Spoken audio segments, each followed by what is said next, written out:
تو آپ کا جو میدا ہے نا بالکل ٹھیک ہو جائے گا، وہ ہاضمہ بالکل ٹھیک ہو جائے گا۔ یہ میں نہیں کہہ رہا، سچ میں آپ کر کے دیکھیے۔ یہ اطباء کہتے ہیں ہر حال میں خوش رہنے کا ہنر سیکھ لیا جس شخص نے، مسکرانے کا ہنر سیکھ لیا، تو یقین کیجئے اس نے زندگی کا سب سے بڑا سبق سیکھا۔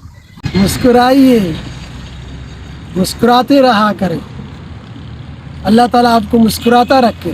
اضحک اللہ سنک، حقیقت میں مسکرانا اللہ کی بڑی نعمت ہے، اللہ کا خاص انعام ہے اس شخص پر جو ہمیشہ مسکراتا رہتا ہے، یہ اللہ کا خاص فضل ہے۔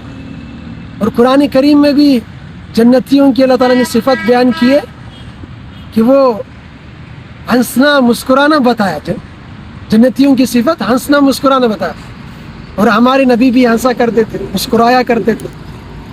بعض صحابہ بھی ایسے تھے جو لوگوں کو ہنسایا کرتے تھے، خوش رکھا کرتے تھے، ایسے واقعات کئی موجود ہیں۔ ایک واقعہ مجھے یاد ہے، میں نے بہت پہلے کتاب میں پڑھا تھا۔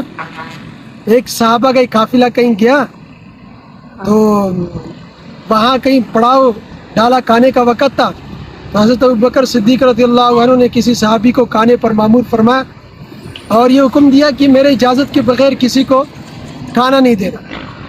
اب وہ چلے گئے حضرت ابوبکر صدیق رضی اللہ عنہ، پیچھے سے ایک صحابی کو بھوک لگی تو وہ اس کے پاس چلے گئے کہ مجھے کھانا دیجیے، کہنے لگے نہیں اجازت نہیں ہے، منع کیا ہے۔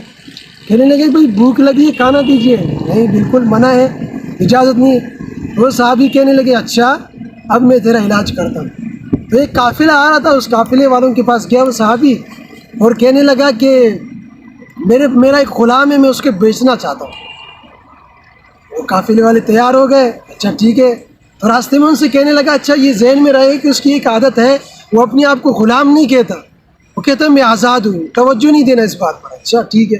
جیسے گئے اس صحابی کے پاس جو کھانے پر مامور تھا، اسے پکڑا ہاتھوں سے اور لے جانے لگے۔ کہنے کہاں لے جا رہے؟ کہنے فروخت کیا بھائی تمہیں؟ کہنے لگے بھائی میں آزاد ہوں، غلام نہیں ہوں۔ کہنے لگے ہاں ہمیں پتہ ہے، ہمیں پہلے سے ہی بتا دیا گیا، یہ عادت ہے۔ تو بہرحال اسے اپنے ساتھ لے گئے۔ تو آپ علیہ الصلوۃ والسلام کو جب یہ اس واقعے کا پتہ چلا تو آپ بہت مسکرائے، ہنسے۔ تو اس طرح کے واقعات ملتے ہیں۔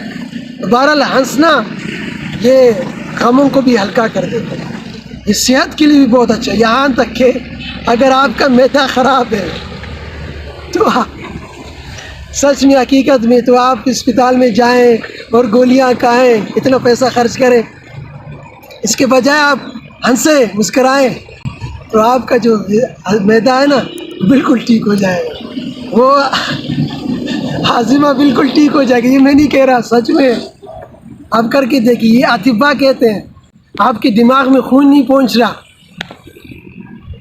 تو آپ مسکرائیے، ہنسیے، آپ کے دماغ میں خون پہنچے گا۔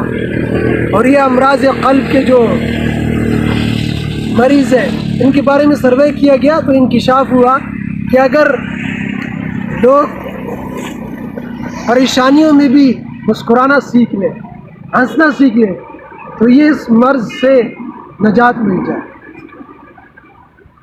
اس لیے مولانا ابوالکلام آزاد رحمہ اللہ کا ایک جملہ بڑا خوبصورت کتاب میں لکھا ہے کہ جس شخص کو بھی یہاں پر ہر حال میں خوش رہنے کا ہنر سیکھ لیا، جس شخص نے مسکرانے کا ہنر سیکھ لیا، تو یقین کیجئے اس نے زندگی کا سب سے بڑا سبق سیکھا۔